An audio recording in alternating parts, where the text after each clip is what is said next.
Aku berdiri di depan pintu rumah keluarga, hujan deras mengguyur Jakarta malam itu, tapi air mata yang mengalir di pipiku lebih deras lagi.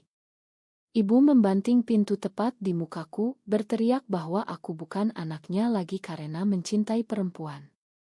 Pada usia 17 tahun, aku diusir dari rumah, hanya dengan tas kecil berisi pakaian dan mimpi yang hancur. Aku berlari di jalanan basah, tak tahu harus kemana, hingga akhirnya tiba di rumah kecil kakek di pinggiran kota. Kakek, ayah dari ayahku yang sudah lama meninggal, membuka pintu dengan wajah penuh kerutan tapi mata penuh kasih. "Masuklah, Rani." Kakek tahu semuanya, katanya pelan, memelukku erat seolah dunia tak lagi runtuh. Sejak saat itu kakek menjadi segalanya bagiku. Dia yang mendidikku, memberi makan, dan mendukungku menyelesaikan sekolah meski kami hidup sederhana dari pensiunannya. Tak pernah sekalipun kakek menyinggung orientasiku, dia hanya bilang, cinta itu urusan hati, bukan urusan orang lain. Aku tumbuh menjadi perempuan kuat di bawah asuhannya, belajar di universitas negeri dengan beasiswa, dan bertemu dengan Maya, mahasiswi seni yang membuat hatiku berdegup kencang untuk pertama kalinya setelah pengusiran itu. Maya, dengan rambut panjang bergelombang dan senyum yang bisa menyinari malam Jakarta, adalah segalanya yang aku butuhkan. Kami bertemu di kelas sastra, di mana dia membaca puisi tentang kebebasan, dan aku merasa puisi itu ditulis untukku. Hubungan kami mulai diam-diam, karena aku tahu betapa kejamnya masyarakat Indonesia terhadap kami. Keluarga Maya, orang Batak yang taat beragama, pasti akan menolak jika tahu. Tapi kakek, aku yakin dia akan mengerti. Suatu malam, aku ceritakan tentang Maya kepadanya. Kami duduk di teras rumah kecil itu, angin malam membawa aroma tanah basah. "Kakek, aku mencintai seseorang. Namanya Maya," kataku hati-hati. Kakek diam sejenak, lalu tersenyum. "Selama dia membuatmu bahagia, kakek dukung." Kata-katanya itu membuatku menangis bahagia. Aku pikir, akhirnya aku punya keluarga yang menerimaku apa adanya. Tahun-tahun berlalu, aku lulus dan bekerja sebagai guru di sekolah menengah di Jakarta. Maya menjadi seniman relance, melukis potret-potret yang penuh emosi. Kami tinggal bersama di apartemen kecil, menyembunyikan hubungan kami dari dunia luar. Tapi tekanan mulai datang. Teman-teman di kantor mulai bergosip tentang kenapa aku tak pernah punya pacar laki-laki. Keluarga Maya menekan dia untuk menikah dengan pria pilihan mereka. "Kita harus kuat," kata Maya selalu, memelukku erat. Suatu hari, kakek jatuh sakit. Dokter bilang itu kanker paru-paru stadium lanjut. Aku panik, meninggalkan segalanya untuk merawatnya. Maya ikut membantu dan kakek tampak menyukainya. "Dia baik, Rani. Jaga dia baik-baik," katanya lemah. Tapi di tengah itu muncul konflik pertama.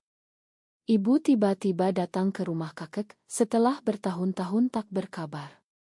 "Aku dengar kakek sakit. Biar aku yang urus," katanya dingin tanpa melihat mataku. Aku marah, tapi kakek meminta kami berdamai. "Keluarga itu penting, Rani." Malam itu ibu bertanya tentang hidupku. Aku tak ceritakan tentang Maya, tapi dia curiga. "Kamu masih seperti dulu. Jangan bawa malu keluarga," desisnya. Aku diam, tapi hati terluka. Kakek memburuk, dan aku harus memutuskan apakah membiarkan ibu ikut campur.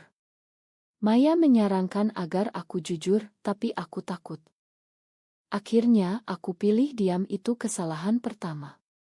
Saat kakek dirawat inap, ibu mulai mengatur segalanya, termasuk mengusir Maya dari kamar rumah sakit.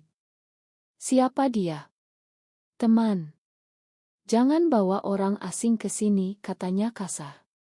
Maya pergi dengan mata berkaca, dan aku merasa bersalah. Malam itu aku bertengkar dengan Maya. "Kenapa kamu tak bela aku?" tanyanya. Aku jawab, ini rumit, Maya. Keluargaku. Tapi dia pergi marah. Keesokan harinya, kakek memanggilku sendirian. Rani, kakek punya rahasia. Jangan benci ibu. Dia punya alasan. Aku tak mengerti, tapi kakek terlalu lemah untuk lanjut. Hari-hari berikutnya penuh ketegangan. Ibu mulai bicara tentang warisan kakek, rumah kecil itu. Setelah kakek pergi, rumah ini milikku. Kamu bisa tinggal, tapi tanpa gaya hidup anehmu. Aku marah, tapi tak bisa apa-apa. Maya kembali, tapi hubungan kami retak. Suatu malam, aku temukan surat dari kakek di laci meja. Surat itu ditulis sebelum sakit, isinya tentang betapa dia bangga padaku. Tapi ada bagian yang aneh, makan kakek jika suatu hari rahasia terungkap. Aku bingung. Kakek meninggal 2 minggu kemudian. Pemakaman diadakan sederhana di kampung halaman. Ibu mengatur semuanya, dan aku hanya bisa diam. Maya datang, tapi kami tak bicara banyak. Di pemakaman, seorang perempuan tua mendekatiku. Kamu Rani. Kakekmu pernah cerita tentangmu. Dia beri aku amplop. Di dalamnya surat dari kakek. Isinya mengejutkan. Kakek mengakui bahwa dialah yang mendorong ibu mengusirku dulu karena takut aku merusak nama keluarga. Tapi kenapa dia ambil aku? Surat itu lanjut, kakek ingin tebus dosa. Aku juga pernah mencintai seseorang seperti kamu, tapi aku pilih diam. Aku terpaku, air mata mengalir. Pengkhianatan itu datang dari orang yang paling aku percaya. Setelah membaca surat itu, dunia seolah berputar. Aku duduk di pinggir makam kakek, hujan mulai gerimis lagi, mirip malam aku diusir dulu. Maya mendekat, memegang tanganku. Apa isinya? Tanyanya pelan. Aku ceritakan semuanya, suaraku gemetar. Kakek, yang aku anggap pahlawan, ternyata bagian dari pengkhianatan itu. Dia dorong ibu mengusirku, lalu ambil aku untuk tebus dosa atas masa lalunya sendiri. Dia gay juga. Tapi dia menikah dengan nenek, gumamku bingung. Maya peluk aku, mungkin dia sembunyikan seumur hidup. Malam itu, di hotel kecil dekat pemakaman, aku tak bisa tidur. Pikiranku penuh pertanyaan. Kenapa kakek tak pernah cerita? Apakah dukungannya padaku hanya penebusan? Ibu mendekatiku pagi berikutnya, wajahnya pucat. Kamu baca surat itu? Tanyanya. Aku angguk dingin. Itu bohong. Kakek gila, katanya Densi. Tapi aku tahu dia bohong. Kami bertengkar hebat di depan keluarga. Kamu yang dorong aku pergi. Karena kakek suruh, jeritku. Ibu diam, lalu menangis. Aku tak mau kehilanganmu, tapi masyarakat. Tetangga. Agama. Alasan klasik yang aku benci. Aku pergi dari sana, kembali ke Jakarta dengan Maya. Tapi hubungan kami tak sama lagi. Aku mulai menarik diri, merasa tak pantas dicintai. Rani, ini bukan salahmu, kata Maya berulang kali. Tapi aku tak percaya. Beberapa minggu kemudian, aku dapat panggilan dari pengacara kakek. Ada wasiat. Rumah kecil itu diberikan padaku, tapi dengan syarat, aku harus hidup normal. Aku terkejut. Wasiat itu ditulis sebelum sakit, mungkin saat dia masih ragu. Ibu senang, lihat. Kakek setuju denganku. Aku marah, menolak wasiat itu. Aku tak butuh rumah yang penuh syarat. Tapi itu berarti ibu ambil semuanya. Maya mendukungku, kita bisa mulai baru. Tapi tekanan masyarakat mulai menyerang. Di sekolah, seorang guru tahu tentangku dari gosip keluarga. Hati-hati, Bu Rani. Anak murid bisa terganggu, katanya baik hati. Aku merasa terancam. Maya juga dapat tekanan dari keluarganya. Ibunya datang ke apartemen, marah besar. Kamu pacaran dengan perempuan. Ini dosa. Maya diusir juga, mirip ceritaku. Kami sekarang sama-sama homeless dalam arti emosional. Kami pindah ke apartemen lebih kecil, tapi konflik internal muncul. Aku mulai ragu tentang hubungan kami. Apa ini benar? Apa kita hanya buat satu sama lain menderita? Tanyaku suatu malam. Maya menangis, jangan bilang gitu. Kita saling cintai. Tapi aku tak bisa hilangkan bayang kakek. Aku mulai cari tahu masa lalu kakek. Dari tetangga lama, aku tahu kakek pernah punya teman dekat laki-laki saat muda, tapi dia pilih menikah karena tekanan keluarga. Dia bahagia dengan nenek, tapi selalu ada kesedihan di matanya, kata tetangga itu. Aku paham sekarang, kakek hidup dalam penyangkalan, dan dia proyeksikan itu padaku. Pengkhianatan itu bukan hanya pada aku, tapi pada dirinya sendiri. Tapi itu tak hilangkan sakit hatiku. Suatu hari, Maya dapat tawaran kerja di Bali sebagai seniman residen. Ayo ikut aku. Kita mulai baru di sana, katanya antusias. Aku ragu. Bagaimana kalau keluarga cari kita? Bali lebih liberal, tapi Indonesia tetap Indonesia. Kami putuskan pergi, tapi sebelum itu aku konfrontasi ibu lagi. Di rumah lama aku bilang aku pergi dengan Maya. Kalau kamu tak terima, itu urusanmu. Ibu menangis, jangan. Pikirkan akhirat. Aku pergi tanpa pamit. Di Bali, hidup kami lebih bebas. Maya melukis, aku mengajar online. Tapi masa lalu menghantui. Aku mimpi tentang kakek, tentang pengkhianatannya. Suatu malam, aku bertengkar lagi dengan Maya. Kamu selalu ingat kakek. Lupakan dia, jeritnya. Aku jawab, dia bagian dari aku. Maya pergi marah, dan aku tak kejar. Pagi harinya, dia kembali dengan mawar. Ma, kita harus saling dukung. Tapi retak itu makin dalam. Beberapa bulan kemudian, berita buruk datang. Ibu sakit, stroke. Kakakku telepon, pulanglah, Rani. Ibu minta maaf. Aku ragu, tapi Maya dorong aku. Ini kesempatan berdamai. Aku pulang ke Jakarta sendirian. Di rumah sakit, ibu lemah, tapi matanya penuh penyesalan. Makan ibu. Kakek suruh aku diam, tapi aku salah. Dia cerita kakek takut aku seperti dia, hidup menderita. Jadi dia dorong pengusiran untuk selamatkan aku. Tapi itu bumerang. Aku menangis, memakan ibu. Tapi saat aku cerita tentang Maya, ibu diam bawa dia kemari. Aku terkejut. Maya datang dan ibu peluk dia. Makan ibu. Itu momen indah, tapi singkat. Ibu meninggal seminggu kemudian. Di pemakaman, aku rasakan kedamaian. Tapi konflik baru muncul, keluarga besar menolak warisan untukku karena gaya hidup. Aku lawan di pengadilan dengan bantuan pengacara Progt. Prosesnya panjang, penuh drama. Media mulai sorot, dan aku jadi target HT online. Lesbian pengkhianat keluarga, begitu komentar netizen.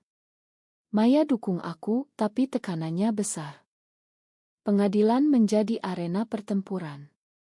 Aku berdiri di depan hakim, tangan gemetar, menceritakan kisahku. Wasiat kakek tak adil. Aku dibesarkan olehnya, tapi syarat itu diskriminasi. Pengacara keluarga balas, ini soal moral Indonesia. Hakim netral, tapi masyarakat berpihak pada keluarga. Di luar pengadilan, demonstran anti-LGBT berteriak, kembalikan ke jalan benar. Aku takut, tapi Maya pegang tanganku. Kita lawan bersama. Proses itu makan waktu bulan-bulan. Selama itu, aku kehilangan pekerjaan. Kepala sekolah bilang, Ma, Bu Rani. Orang tua murid komplain. Aku jobless, bergantung pada tabungan Maya. Itu buat aku merasa rendah. Aku beban buatmu, kataku. Maya jawab, tidak. Kita tim. Tapi aku mulai minum untuk lupakan stres. Suatu malam, mabuk, aku bilang hal buruk. Mungkin ibu benar. Kita dosa. Maya terluka, pergi ke rumah teman. Aku sendirian, menyesal. Pagi harinya aku minta maaf, tapi dia dingin. Kamu ragu tentang kita, tanyanya. Aku jawab tidak, tapi bohong. Di tengah itu, aku temukan diari kakek di rumah lama. Isinya penuh penyesalan. Aku cintai Ahmad, tapi aku pilih aman. Sekarang, Rani bayar harganya. Ahmad adalah teman dekat itu.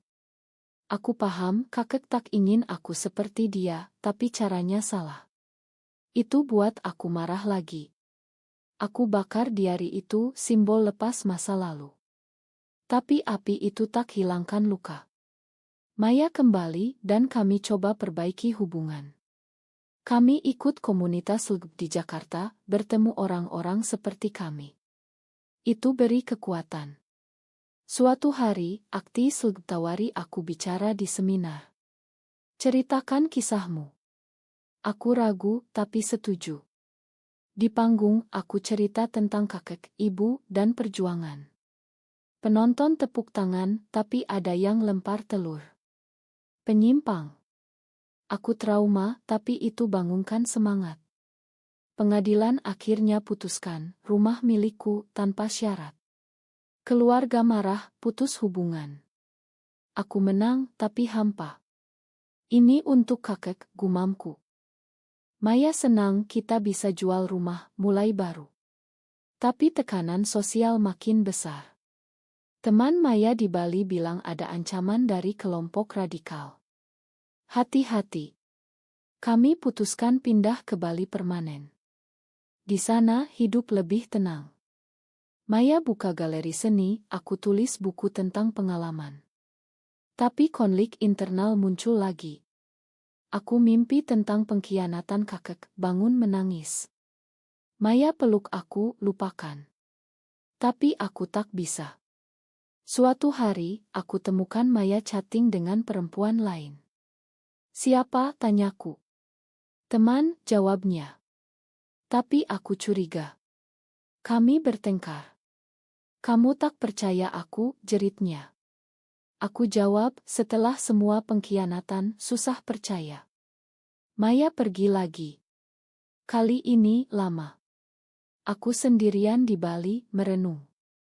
Aku hubungi teman lama dari komunitas. Bagaimana Moeon, tanyanya. Aku jawab, entah. Maya kembali setelah seminggu, bilang Ma. Aku stres juga. Kami coba lagi, tapi rapuh. Beberapa bulan kemudian, Maya dapat tawaran besar, pameran di Singapura. Aku harus pergi sendirian, katanya. Aku setuju, tapi hati cemburu. Saat dia pergi, aku temukan bukti pesan mesra dengan perempuan itu. Pengkhianatan lagi. Aku hancur. Saat Maya pulang, aku konfrontasi. Kenapa, tanyaku menangis. Maya jawab, kamu selalu jauh, Rani. Terjebak masa lalu. Kami putus. Aku sendirian lagi kembali ke Jakarta. Di sana aku fokus kerja, jadi aktis LGB. Aku bicara di banyak acara, cerita kisahku untuk inspirasi orang lain. Tapi dalam hati, luka tak sembuh. Suatu hari, aku bertemu Sari, perempuan baru di komunitas. Dia mirip Maya, tapi lebih kuat. Kami dekat, tapi aku takut. Jangan khianati aku, kataku. Sari jawab, aku janji. Tapi masa lalu menghantui. Hidup di Jakarta sebagai aktis tak mudah. Setiap hari, aku hadapi ancaman. Email HT, telepon malam, bahkan batu dilempar ke jendela. Tapi aku terus, karena tahu banyak seperti aku butuh suara. Sari jadi penopangku. Dia pengacara, bantu kasus-kasus LGD. Kita ubah Indonesia pelan-pelan, katanya. Hubungan kami mulai hati-hati. Aku cerita tentang kakek dan Maya. Sari dengar, itu buatmu kuat. Tapi suatu hari, keluarga Sari tahu. Mereka orang Jawa konservatif. Ayahnya datang, marah. Putuskan atau kami putus hubungan. Sari ragu. Aku lihat itu, dan hati sakit. Pilih mereka atau aku, tanyaku. Sari pilih aku, tapi dengan harga, diusir dari keluarga. Mirip ceritaku lagi. Kami tinggal bersama, tapi tekanan buat Sari berubah. Dia mulai minum seperti aku dulu. Ini terlalu berat, katanya. Aku dukung, tapi konflik muncul. Di acara LGD, aku bicara tentang pengkhianatan. Sari cemburu, kamu selalu cerita Maya. Kami bertengkar. Kamu tak paham luka aku, jeritku. Sari pergi. Aku sendirian lagi. Pagi harinya Sari kembali, Ma. Tapi pola ini ulang. Suatu malam aku temukan Sari bicara dengan mantannya, laki-laki. Apa ini, tanyaku. Sari jawab, hanya teman. Aku bingung. Pengkhianatan potensial lagi. Aku marah, usir dia. Pergi. Sari pergi menangis. Aku hancur, tapi bangkit. Aku okus aktivisme. Aku organisir demonstrasi untuk hak LGD. Ribuan datang, tapi polisi bubarkan kasar. Aku ditangkap, dipukul. Di penjara aku renung. Apa ini worth it? Tapi saat keluar, komunitas dukung aku. Sari datang, Ma. Aku pilih kamu. Kami coba lagi. Tapi tekanan masyarakat makin. Undang-undang anti-LGD dibahas di BR. Aku jadi target. Suatu hari, aku dapat ancaman mati. Hati-hati, lesbian. Aku takut, tapi lanjut. Sari dorong aku pindah ke luar negeri. Australia terima regel LGD. Aku ragu. Ini tanah airku. Tapi setelah serangan, mobilku dirusak, aku setuju. Kami apli Isa. Proses panjang, penuh drama. Keluarga Sari hubungi lagi, minta dia pulang. Jangan ikut dia. Sari tolak, tapi hati goyah. Aku lihat itu. Kalau ragu, pergi saja. Sari jawab, tidak. Aku cinta kamu. Kami dapat Isa, pindah ke Sydney. Di sana hidup bebas. Kami nikah secara sipil. Aku kerja di Ngo, Sari praktek hukum. Tapi homesick. Aku kangen Indonesia, meski kejam. Suatu hari, berita, Maya menikah dengan pria. Aku sakit hati, tapi bahagia untuknya. Mungkin itu pilihan aman, gumamku. Sari peluk aku. Tapi konflik baru, aku ingin punya anak. Sari tak siap. Terlalu rumit. Kami bertengkar. Kamu tak comit, kataku. Sari jawab, aku sudah korbankan segalanya. Benar. Aku minta maaf. Kami adopsi anak, tapi proses susah. Akhirnya berhasil, anak perempuan namanya Lila. Hidup bahagia, tapi masa lalu datang lagi. Surat dari Indonesia, keluarga besar minta maaf, undang pulang. Aku ragu.